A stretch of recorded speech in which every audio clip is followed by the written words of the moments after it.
हम आपके साथ संजय पांडे। बिहार विधानसभा चुनाव की तिथियों की अब घोषणा होनी है। बिहार विधानसभा चुनाव के लिए अधिसूचना निर्वाचन आयोग द्वारा अब बहुत जल्द ही जारी होगी। आज हम चर्चा करेंगे 210 दिनारा विधानसभा की।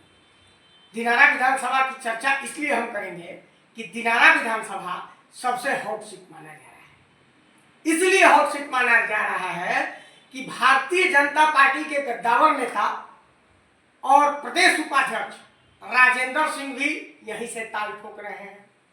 जदयू के वरिष्ठ नेता और पूर्व सहकारिता मंत्री जय कुमार सिंह भी यहीं से अपना ठोक रहे हैं दावा।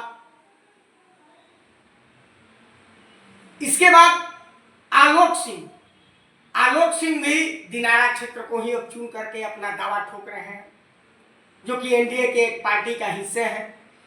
एलजेपी से अजीत राय जो है वो दावा ठोक रहे हैं। इसके बाद एक बहुमूल्य कड़ी में जो जन सुराज है उससे स्थानीय नेता और चर्चित नेता, इसके बाद सामाजिक कार्यकर्ता विधानसभा भी शायद लड़े थे, अशोक गुप्ता जी भी दिनारा से ठोक रहे हैं। बहरहाल अशोक गुप्ता जी वगैरह की क्या बात करें, सबसे बड़ा चीज ये है कि जो एनडीए की पार्टी है उसी से 4 उम्मीदवार अपना ताल ठोकने को तैयार है दिनारा से, और चारों राजपूत जाति से। अब देखना यह होगा कि पार्टी किस व्यक्ति को कहां से टिकट देती है, जदयू की देती है या बीजेपी के खाते में जाता है या एलजेपी के खाते में जाता है, अब देखना यही होगा।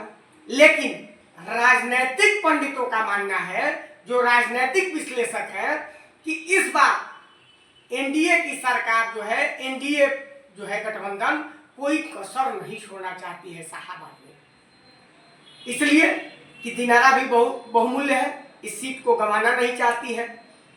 तो राजनीतिक पंडितों का मानना है कि अगर उलटफेर होता है, जदयू काराकाट हो जाए और काराकाट भारतीय जनता पार्टी को उठाकर दिनारा दे दिए जाए, तो समीकरण कुछ बदल सकते हैं।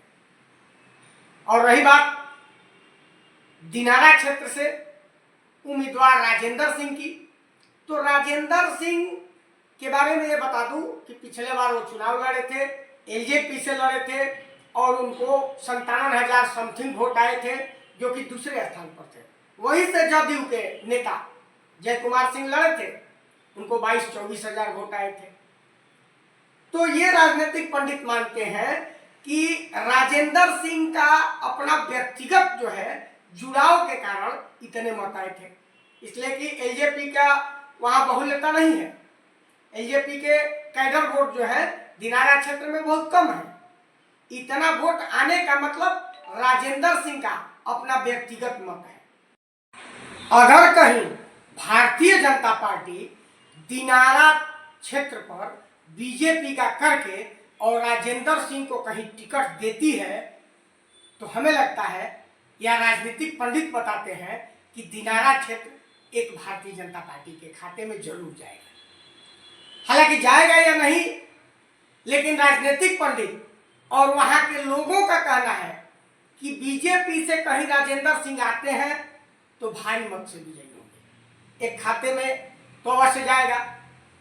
बहरहाल पार्टियां क्या करेंगी और क्या नहीं करेंगी ये आने वाला कल बताएगा, लेकिन इतना जरूर है कि इस बार भारतीय जनता पार्टी जीत के लिए कोई कोर कसर नहीं छोड़ेगी, ताकि 2025 बिहार विधानसभा आगे का भविष्य तय करेगा और यही तय करेगा कि भारतीय जनता पार्टी और एनडीए गठबंधन आगे क्या कर सकती